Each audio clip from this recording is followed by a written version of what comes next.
ಇದೇ 28ನೇ ತಾರೀಕು ಭಾನುವಾರ ನಮ್ಮ ಕರ್ನಾಟಕ ಪ್ರದೇಶ ಕಾಂಗ್ರೆಸ್ ಸಮಿತಿಯವರ ಸೂಚನೆ ಮೇರೆಗೆ ಕರ್ನಾಟಕದ 5 ವಿಭಾಗಗಳಲ್ಲಿ ನಾವು ಜನರಿಗೆ ಈ SIR ವಿಚಾರವಾಗಿ ಜಾಗೃತ ಮೂಡಿಸಬೇಕು ಅಂತ ಹೇಳಿ ಸಮಾವೇಶ ಮಾಡ್ತಿದ್ದೀವಿ. ಕಾಂಗ್ರೆಸ್ ನಡಿಗೆ ಮತದಾರರ ಕಡೆಗೆ ಅನ್ನೋ ಒಂದು ಶೀರ್ಷಿಕೆ ಅಡಿಯಲ್ಲಿ ನಾವು ಒಂದು ಕಾರ್ಯಕ್ರಮ ಮಾಡ್ತಾ ಇದ್ದೇವೆ. SIR ಮೂಲಕ ಜನರಿಗೆ ಏನು ಅವ್ರ ಮೂಲಭೂತ ಅವ್ರಿಗೆ ಸಂವಿಧಾನ ಕೊಟ್ಟಿರುವಂತ ಹಕ್ಕು, ಮತದಾನದ ಹಕ್ಕು, ಆ ಹಕ್ಕನ್ನ ಕಿತ್ಕೊಳ್ಳುವಂತ ಪ್ರಯತ್ನ ಬಿಜೆಪಿ ಅವರು ಮಾಡ್ತಾ ಇದ್ದಾರೆ. ಎಲೆಕ್ಷನ್ ಆಯೋಗರು SIR ಮೂಲಕ ಹೊಸ ವೋಟರ್ಸ್ ಗಳನ್ನ ಆಡ್ ಮಾಡೋದಕ್ಕೆ ಅವ್ರು ಎಂಕರೇಜ್ ಮಾಡಬೇಕು. ಆದ್ರೆ ಅವ್ರು ಏನ್ ಮಾಡ್ತಿದ್ದಾರೆ, ಹೆಚ್ಚಾಗಿ ವೋಟರ್ಸ್ ನ ಡಿಲೀಟ್ ಮಾಡೋ ಕಡೆ ಗಮನ ಕೊಟ್ಟು ಬಹಳಷ್ಟು ಚಿಕ್ಕ ವೋಟರ್ಸ್ ನ ತೆಗಿಬೇಕು ಅನ್ನೋ ಹುನ್ನಾರ ಇದೆ. ಸೊ ಹಾಗಾಗಿ ಅದ್ರ ಬಗ್ಗೆ ಜನರಿಗೆ ನಾವು ಜಾಗೃತಿ ಮೂಡಿಸಬೇಕು. ಈಗಾಗಲೇ ಎಲ್ಲ ಕಡೆ ಇಷ್ಟೊಂದು ಬಿಜೆಪಿ CM ಗಳು ಹೇಳಿದ್ದಾರೆ, ಹೇಳಿಕೆಗಳು ಕೊಟ್ಟಿದ್ದಾರೆ.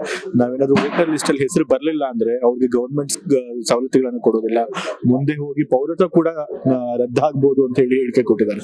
ಹಾಗಾಗಿ ಜನರು ಎಚ್ಚೆತ್ಕೋಬೇಕು. ಅವ್ರು ವೋಟರ್ಸ್ ಲಿಸ್ಟ್ ಅಲ್ಲಿ ಬರ್ಲಿಲ್ಲ ಅಂತಂದ್ರೆ ಗವರ್ಮೆಂಟ್ ಸೌಲಭ್ಯಗಳನ್ನು ಕಳ್ಕೊಳ್ಳೋಕೆ ಸಾಧ್ಯ ಇರುತ್ತೆ, ಮುಂದೆ ಹೋಗಿ ಪೌರತ್ವ ಕೂಡ ರದ್ದಾಗುವಂತ ಸಾಧ್ಯತೆ ಇರುತ್ತೆ.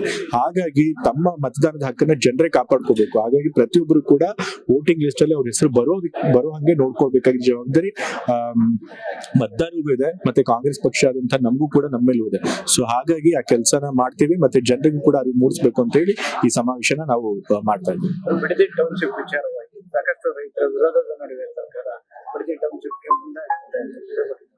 ಈಗಾಗಲೇ ನಾವು ಹೇಳಿದಾಗ ಬಿಡದಿ ಟೌನ್ಶಿಪ್ ಅಲ್ಲಿ ಕೆಲವರಷ್ಟೇ ರೈತರು ಇದಕ್ಕೆ ವಿರೋಧ ಮಾಡ್ತಾರೆ, ಬೇಕಾದಷ್ಟು ರೈತರು ಇದಕ್ಕೆ ಒಪ್ಕೊಂಡಿದ್ದಾರೆ, ಮತ್ತೆ ಅವ್ರಿಗೆ ಸರ್ಕಾರದಿಂದ ಉತ್ತಮ ಪರಿಹಾರ ಕೂಡ ಸಿಗ್ತಿದೆ ಅಂತ ಹೇಳಿ ಸಂತೋಷದಿಂದ ಇದ್ದಾರೆ. ಮತ್ತೆ ಈ ನೋಟಿಫಿಕೇಶನ್ ಮಾಡಿರೋದು ಕೂಡ ಹಿಂದಿನ ಸರ್ಕಾರ, ಅದು ಕುಮಾರಸ್ವಾಮಿ ಅವರೇ ಮುಖ್ಯಮಂತ್ರಿಗಳಾಗಿದ್ದಾಗ. ಈಗ ನಾವು ಮತ್ತೆ ಡಿನೋಟಿಫಿಕೇಶನ್ ಮಾಡಕ್ ಆಗೋದಿಲ್ಲ. ಹಾಗಾಗಿ ಬಿಡದಿ ಟೌನ್ಶಿಪ್ ಏನಿದೆ ಜನರ ಪರವಾಗಿದೆ, ಮತ್ತೆ ಜನರ ಒಪ್ಪಿಗೆನೂ ಕೂಡ ಇದೆ. ಹಾಗಾಗಿ ಸರ್ಕಾರ ಅದನ್ನ ಮಾಡುತ್ತೆ. ಕುಮಾರಸ್ವಾಮಿ ಮತ್ತೆ DK ಶಿವಕುಮಾರ್ ಈಗಾಗಲೇ ಅವರಿಬ್ರು ಮಧ್ಯೆ ಮಾತುಕತೆ, ಈಗಾಗಲೇ ಒಬ್ರಿಗೊಬ್ರು ಉತ್ತರ ಕೊಟ್ಕೊಂಡಿದ್ದಾರೆ. CM ಅವ್ರು ಹೇಳಿದ್ದಾರೆ ಮಾತುಕತೆ ಆಗ್ಬೇಕು ಅಂತಂದ್ರೆ ವಿಧಾನಸೌಧಕ್ಕೆ ಬರ್ಬೇಕು. ವಿಧಾನಸೌಧದ ಜನರ ಕೆಲಸ ನಡೆಯುವಂತ ಕೆಲಸ, ಸರ್ಕಾರ ನಡೆಯುವಂತ ಕೆಲಸ ನಡೆಯುವಂತ ಜಾಗ ಅಷ್ಟು ಆ ಸ್ಥಳದಲ್ಲಿ ಬಂದು ಅವ್ರು ಮಾಡ್ಬೇಕು ಹೊರತು ಎಲ್ಲೋ ಬೀದಿನಲ್ಲಿ ಬಂದು ನಾವು ಮಾತಾಡಿ ಅಂತಂದ್ರೆ ಆಗಲ್ಲ.